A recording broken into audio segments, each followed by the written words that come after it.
Now, what would you say if I provocatively threw that into the mix, that the terminology in these conversations has been evolving over the years?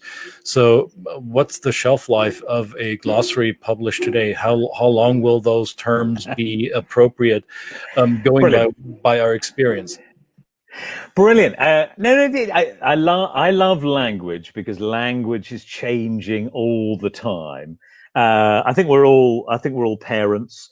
When you look at what the kids bring home from school, that's an evolving version of language as well. Or you look at the word woke. Woke used to mean you're an intelligent, probably educated person, and you were mindfully reading and studying to get yourself from being an unconscious racist to being more mindful around others, literally others in every sense. Woke now means you are a shouting person on I'm exaggerating, people. Don't write in.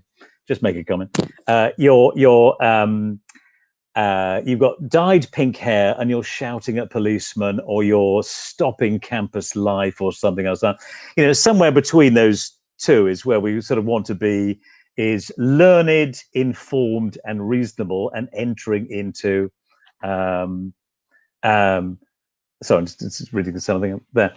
Just entering into the dialogue and doing something. Well, we've got a comment here from Kelly, and the reason I brought Kelly, first of all, Kelly's comment up is that I recognize that person you're talking about, right? And Kelly calls it, and I'm going to screw the definition up, but it's this kind of range of people. And at the end, there's this kind of shouting person that just puts everybody in the racism box and just says, you're a bad person. And therefore, that's going to show that you're on the side and you're an ally of your friends of color, right?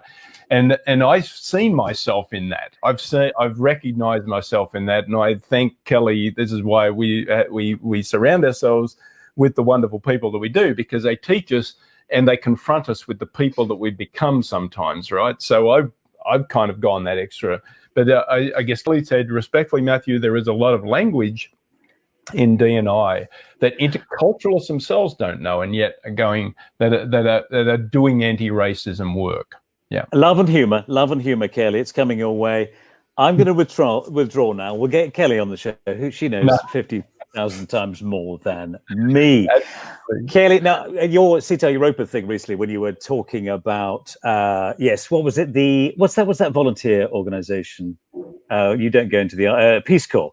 The Peace Corps people who've been 2 years to that country, the trailing spouse who goes to that country for 2 years and then they become the expert. I loved it. I thought that was a rant which could be a theatre piece. So that's absolutely. Yes, please. I tell you what, just finish off the Kelly thing. What's the first 5 or 10 minutes of the Aziz Ansari special he did on Netflix after his sexual harassment allegation thing, where he's doing his kowtow, and I noticed that he called me out, and probably the three of us and many others, middle-aged white blokes who have been recently trying to out-woke each other.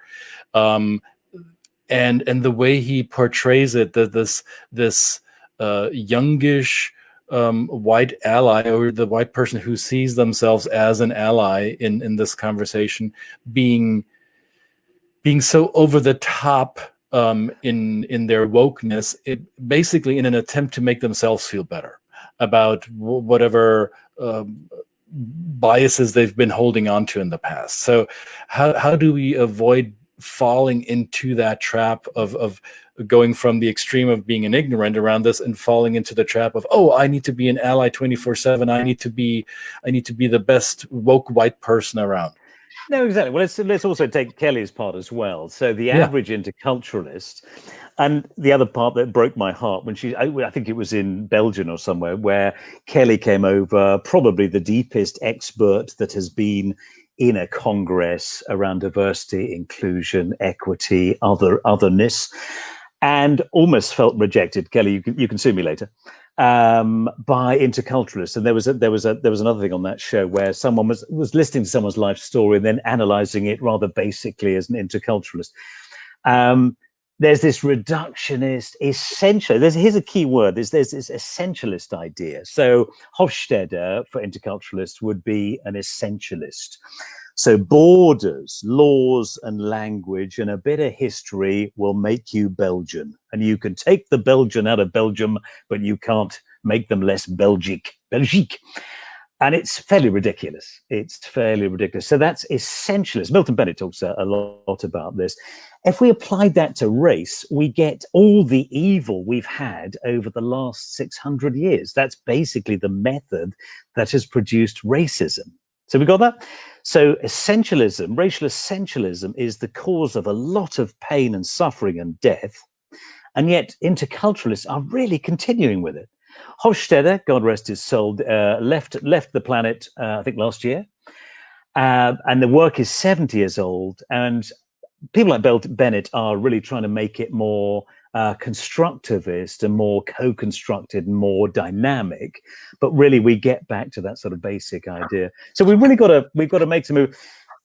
But looking at the woke thing, so you super compete. This is really, I think, it's hormone-based competition. It's visible value. It's performative.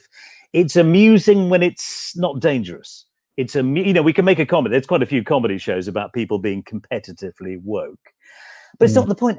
Are they being allies where it matters? And I think most of us are cowards and are not being activists. And I mean, I'm being a coward. Think about it. I'm posting a glossary. I'll get a bit of trolling and I'll get a bit of praise. I mean, that's not the bravest thing ever. The bravest thing would be to live interrupt some dodgy scuffle in the streets of London. Whether I'm brave enough for that, probably not. So yeah.